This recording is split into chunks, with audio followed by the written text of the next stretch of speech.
ಎಲ್ರಿಗೂ ನಮಸ್ಕಾರ. ಪುಷ್ಪಾ ಶೆಟ್ಟಿಸ್ ಕುಕಿಂಗ್ ಡೈರಿಗೆ ಸ್ವಾಗತ. ನಾನಿವತ್ತು ಊರಿನ ಬೆಂಡೆ ಸಿಗ್ತದಲ್ವಾ, ಅದರಿಂದ ಒಂದು ಸಾಸಿವೆ ಅಥವಾ ಪಲ್ಯವನ್ನು ಮಾಡೋಣ ಅಂತಿದ್ದೀನಿ. ಆ ರೆಸಿಪಿನ ನಿಮ್ಮೊಂದಿಗೆ ಶೇರ್ ಮಾಡೋಣ ಅಂತಿದ್ದೀನಿ. ಅದಕ್ಕೆ ನಾನಿಲ್ಲಿ ಸುಮಾರು ಒಂದು ಅರ್ಧ ಕೆಜಿ ಬೆಂಡೆಕಾಯಿನ ತೊಗೊಂಡಿದ್ದೀನಿ. ಈ ಊರಿನ ಬೆಂಡೆ ಆರಿಸುವಾಗ ಈ ಥರ ಎಳೆದಿರೋದನ್ನು ನೋಡಿ ಆರಿಸಬೇಕು. ಈ ಥರ ಅದನ್ನು ಕಟ್ ಮಾಡಿದರೆ ಕೈಯಲ್ಲೇ ಕಟ್ ಆಗಬೇಕು. ಆ ಥರ ಬೆಂಡೆಕಾಯಿನ ಆರಿಸ್ಕೋಬೇಕು. ಬಲ್ತಿದ್ರೆ ಬೆಂಡೆಕಾಯಿ ಪಲ್ಯ ಚೆನ್ನಾಗಾಗಲ್ಲ. ಈ ಥರ ಎಳೆ ಬೆಂಡೆಕಾಯಿನ ಆರಿಸ್ಕೋಬೇಕು. ಈಗ ಇದರಿಂದ ಒಂದು ಸಾಸಿವೆಯನ್ನು ಮಾಡೋಣ. ಬೆಂಡೆಕಾಯಿ ಸಾಸಿವೆಯನ್ನು ಮಾಡಲಿಕ್ಕೆ ಕೆಲವೊಂದು ಮಸಾಲೆಗಳು ಬೇಕು. ಈ ಮಸಾಲೆಗೆ ನಾನಿಲ್ಲಿ ಒಂದು 5 ಬ್ಯಾಡಿಗೆ ಚಿಲ್ಲಿಯನ್ನು ತೊಗೊಂಡಿದ್ದೀನಿ. 1 ಟೀ ಸ್ಪೂನ್ ಹಸಿ ಸಾಸಿವೆ, 1 ಟೀ ಸ್ಪೂನ್ ಹಸಿ ಜೀರಿಗೆಯನ್ನು ತೊಗೊಂಡಿದ್ದೀನಿ. ಇವನ್ನು ಹುರ್ಕೊಳ್ಳುವ ಅವಶ್ಯಕತೆ ಇಲ್ಲ. 2 ಬೇವಿನ ಗರಿಯನ್ನು ತೊಗೊಂಡಿದ್ದೀನಿ. ಸ್ವಲ್ಪ ಹಳದಿ, ಅರ್ಧ ನಿಂಬುವಷ್ಟು ನೀರಿನಲ್ಲಿ ನೆನೆಸಿಟ್ಟಿದ್ದೀನಿ. ಹಾಗೂ 1.5 ಕಪ್ನಷ್ಟು ತೆಂಗಿನ ತುರಿಯನ್ನು ತೊಗೊಂಡಿದ್ದೀನಿ. ಈಗ ಇದನ್ನು ಮಸಾಲೆಯನ್ನು ರೆಡಿ ಮಾಡ್ಕೊಳ್ಳೋಣ. ತೊಗೊಂಡಂಥ ಮೆಣಸನ್ನು ಹಾಕ್ತಾಯಿದ್ದೀನಿ. ಸಾಸಿವೆ, ಜೀರಿಗೆ, ಹಳದಿ, ಕರಿಬೇವು ಹಾಗೂ 1.5 ಕಪ್ಪಷ್ಟು ತೆಂಗಿನ ತುರಿಯನ್ನು ಏನು ತೊಗೊಂಡಿದ್ದೀನಿ ಅದನ್ನು ಸಹ ಈಗ ಮಿಕ್ಸಿಗೆ ಹಾಕ್ತಾಯಿದ್ದೀನಿ.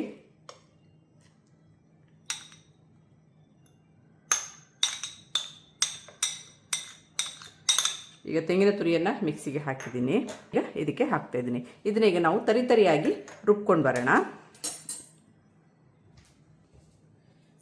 ಇಲ್ಲಿ ನಾನು ಮಸಾಲೆಗೆ ಸ್ವಲ್ಪ ಉಪ್ಪನ್ನು ಸೇರಿಸ್ಕೊಳ್ತಾ ಇದ್ದೀನಿ, ಮಸಾಲೆಗಾಗುವಷ್ಟು. ಈಗ ಇದನ್ನು ತರಿಯಾಗಿ ರುಬ್ಕೊಂಡು ಬರೋಣ. ವೀಕ್ಷಕರೇ, ಈಗ ತಗೊಂಡಂಥ ಮಸಾಲೆನ ಈ ಥರ ತರಿಯಾಗಿ ರುಬ್ಕೊಂಡು ಬಂದಿದ್ದೀನಿ. ತುಂಬ ನುಣ್ಣಗಾಗೋದು ಬೇಡ, ಈ ಥರ ತರಿಯಾಗಿ ರುಬ್ಬಿದರೆ ಸಾಕು. ಬೆಂಡೆಕಾಯಿ ಸಾಸಿವೆಯನ್ನು ಮಾಡಲಿಕ್ಕೆ ಒಗ್ಗರಣೆಗೆ ಕೆಲವೊಂದು ಸಾಮಗ್ರಿಗಳನ್ನು ತೊಗೊಂಡಿದ್ದೀನಿ. ಅದಕ್ಕೆ ನಾನಿಲ್ಲಿ 1 ಟೀ ಸ್ಪೂನ್ ಆಗುವಷ್ಟು ಸಾಸಿವೆ, 1 ಟೇಬಲ್ ಸ್ಪೂನ್ ಆಗುವಷ್ಟು ಉದ್ದಿನಬೇಳೆ, 1 ಟೀ ಸ್ಪೂನ್ ಆಗುವಷ್ಟು ಕಡಲೆಬೇಳೆ. ಇದಕ್ಕೆ ಎಣ್ಣೆ ಸ್ವಲ್ಪ ಜಾಸ್ತಿನೇ ಬೇಕು. ಹಾಗಾಗಿ ನಾನಿಲ್ಲಿ 2 ಟೇಬಲ್ ಸ್ಪೂನ್ ಆಗುವಷ್ಟು ತೆಂಗಿನ ಎಣ್ಣೆಯನ್ನು ತೊಗೊಂಡಿದ್ದೀನಿ. 2 ಟೇಬಲ್ ಸ್ಪೂನ್ ಆಗುವಷ್ಟು ಬೆಲ್ಲದ ಪೌಡ್ರನ್ನು ತೊಗೊಂಡಿದ್ದೀನಿ. ಹಾಗೂ 2 ಗರಿ ಆಗುವಷ್ಟು ಕರಿಬೇವನ್ನು ತೊಗೊಂಡಿದ್ದೀನಿ. ಈಗ ಬೆಂಡೆಕಾಯಿನೆಲ್ಲ ಚೆನ್ನಾಗಿ ಹೆಚ್ಕೊಳ್ಳೋಣ. ನಂತರ ಮಾಡೋ ಕ್ರಮವನ್ನು ನೋಡೋಣ. ಬೆಂಡೆಕಾಯಿಯನ್ನು ಈ ಥರ ತಲೆ ಬುಡ ಕಟ್ ಮಾಡಿ ಇಟ್ಕೋಬೇಕು. ಈಗ ನಾ ಬೆಂಡೆಕಾಯಿನ ಎಲ್ಲ ಅದರದ್ದು ತಲೆ ಮತ್ತು ಬುಡ ಕಟ್ ಮಾಡಿ ತೊಗೊಂಡು ಬಂದಿದ್ದೀನಿ. ಈಗ ಇದನ್ನು ಸಣ್ಣಗೆ ಹೆಚ್ಕೋಬೇಕು. ಈ ಥರ ಸಣ್ಣಗೆ ಹೆಚ್ಕೋಬೇಕು. ತುಂಬ ದಪ್ಪನೂ ಬೇಡ, ತುಂಬ ತೆಳ್ಳಗೂ ಬೇಡ. ಈ ಥರ ರೌಂಡಾಗಿ ಪಿಲ್ಲೆಗಳನ್ನಾಗಿ ಮಾಡಿ ಹೆಚ್ಕೊಳ್ಳೋಣ.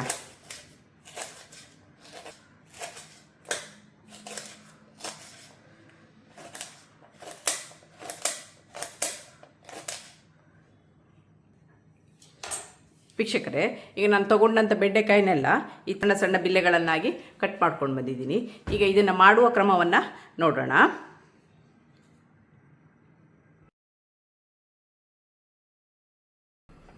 ವೀಕ್ಷಕರೇ, ನಾನಿಲ್ಲಿ ಆಲ್ರೆಡಿ ತವವನ್ನು ಬಿಸಿಗಿಟ್ಕೊಂಡಿದ್ದೀನಿ. ಇದಕ್ಕೆ ನಾನು 2 ಟೇಬಲ್ ಸ್ಪೂನ್ ಆಗುವಷ್ಟು ತೆಂಗಿನ ಎಣ್ಣೆಯನ್ನು ಹಾಕ್ತಾ ಇದ್ದೀನಿ. ತೆಂಗಿನ ಎಣ್ಣೆಯನ್ನು ಹಾಕಿ ಮಾಡೋದ್ರಿಂದ ರುಚಿ ಹೆಚ್ಚು.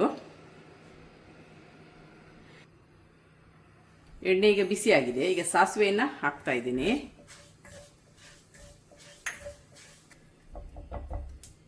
ಸಾಸಿವೆ ಚಟಪಟ ಅಂತ ಇದೆ. ಈ ಹಂತದಲ್ಲಿ 1 ಟೇಬಲ್ ಸ್ಪೂನ್ ಉದ್ದಿನ ಬೇಳೆಯನ್ನು ಹಾಕ್ತಾ ಇದ್ದೀನಿ. ಉದ್ದಿನ ಬೇಳೆ ಸ್ವಲ್ಪ ಹುರಿಯಕ್ಕೂ ಕಡಲೆಬೇಳೆಯನ್ನು ಹಾಕ್ತಾ ಇದ್ದೀನಿ. ಇದು ಸ್ವಲ್ಪ ಕೆಂಪಾಗಕ್ಕೂ ಕರಿಬೇವನ್ನು ಹಾಕ್ತಾ ಇದ್ದೀನಿ.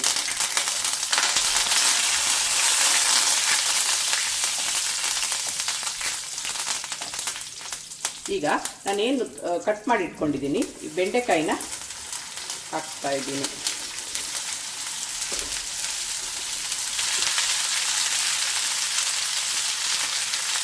ಇಲ್ಲಿ ಸುಮಾರು ಒಂದು ಅರ್ಧ ಕೆಜಿಯಷ್ಟು ಬೆಂಡೆಕಾಯಿನ ತೊಗೊಂಡಿದ್ದೀನಿ ನಾನು. ಈ ಅರ್ಧ ಕೆಜಿ ಬೆಂಡೆಕಾಯಿ ಹದದಲ್ಲಿ ಮಾಡ್ತಾ ಇದ್ದೀನಿ. ಇದು ಚೆನ್ನಾಗಿ ಹುರ್ಕೊಳ್ಳೋಣ. ಇದರಲ್ಲಿ ಸ್ವಲ್ಪ ಲೋಳೆ ಬಿಡುತ್ತೆ, ಹಾಗಾಗಿ ಚೆನ್ನಾಗಿ ಹುರ್ಕೋಬೇಕು.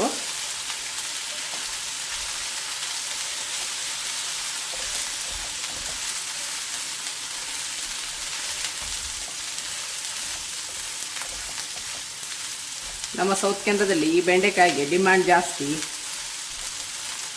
ಇದು ಯಾವಾಗಂದರೆ ಆವಾಗ ಸಿಗಲ್ಲ, ಇದಕ್ಕೆ ಒಂದು ಸೀಸನ್ ಇರುತ್ತೆ. ಆ ಸೀಸನ್ನಲ್ಲಿ ಮಾತ್ರ ಸಿಗುವಂಥದ್ದು ಈ ಬೆಂಡೆಕಾಯಿ. ಬೆಂಡೆಕಾಯಿ ಈಗ ಬಾಡ್ತಾ ಬಂದಿದೆ. ಈಗ ಈ ಹಂತದಲ್ಲಿ ಬೆಂಡೆಕಾಯಿಗೆ ಬೇಕಾಗುವಷ್ಟು ರುಚಿಗೆ ತಕ್ಕಷ್ಟು ಉಪ್ಪನ್ನು ಸೇರಿಸ್ತಾ ಇದ್ದೀವಿ. ಯಾಕಂದರೆ ನಾವು ಮಸಾಲೆಗೂ ಸಹ ಸ್ವಲ್ಪ ಉಪ್ಪನ್ನು ಹಾಕಿದ್ದೀವಿ. ಉಪ್ಪನ್ನು ಹದವನ್ನು ನೋಡಿ ಹಾಕ್ಕೊಳ್ಳಿ. ಚೆನ್ನಾಗಿ ಹುರಿಯೋಣ. ಉಪ್ಪೆಲ್ಲ ಬೆಂಡೆಕಾಯಿ ಎಳ್ಕೊಳ್ಳಿ.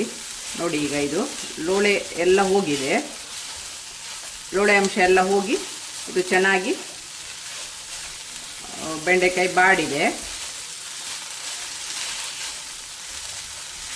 ಇದು ಬೆಂಡೆಕಾಯಿ ಎಳೆದಿದ್ರೆ ಬೇಗನೆ ಆಗುತ್ತೆ. ಬೆಂಡೆಕಾಯಿ ಆರಿಸುವಾಗ ಸ್ವಲ್ಪ ಎಳೆ ಬೆಂಡೆಕಾಯಿನ ನೋಡಿ ಆರಿಸ್ಕೊಳ್ಳಿ, ಸಾಸಿವೆ ಚೆನ್ನಾಗಾಗುತ್ತೆ.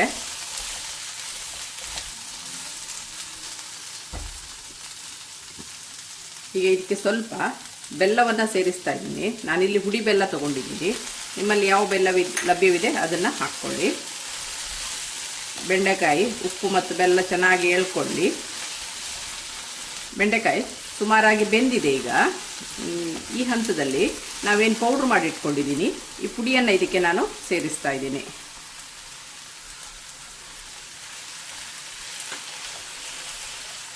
ಇದು ಪುಡಿ ಇದರಲ್ಲೇ ಚೆನ್ನಾಗಿ ಹುರ್ಕೋಬೇಕು, ಯಾಕಂದರೆ ನಾವು ಹಸಿಯಾಗಿ ಹಾಕಿರೋದ್ರಿಂದ ಪುಡಿ ಇದರಲ್ಲೇ ಚೆನ್ನಾಗಿ ಹುರ್ಕೋಬೇಕು. ಫ್ಲೇಮು ಲೋವಲ್ಲಿರಲಿ, ಚೆನ್ನಾಗಿ ಇದರಲ್ಲಿ ಹುರಿಯೋಣ. ತಳ ಹಿಡಿಯೋದಾಗಿ ನೋಡ್ಕೊಳ್ಳಿ. ಈ ಹಂತದಲ್ಲಿ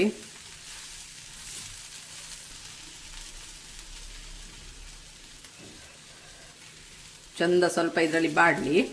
ಈಗ ಮುಟ್ಲವನ್ನು ಮುಚ್ಚಿಡೋಣ. ಇದಕ್ಕೆ ಆರೋಗ್ಯಪೂರ್ಣ ಬೆಂಡೆಕಾಯಿ ಸಾಸಿವೆ ಅಥವಾ ಬೆಂಡೆಕಾಯಿ ಪಲ್ಯ ಸವಿಯಲು ಸಿದ್ಧವಾಗಿದೆ.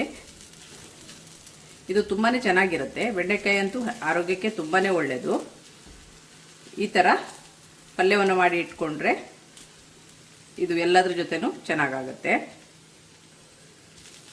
ಉಪ್ಪು ಹುಳಿ ಖಾರ ಎಲ್ಲ ನಿಮ್ಮ ಹದದಲ್ಲಿ ಹಾಕ್ಕೊಳ್ಳಿ.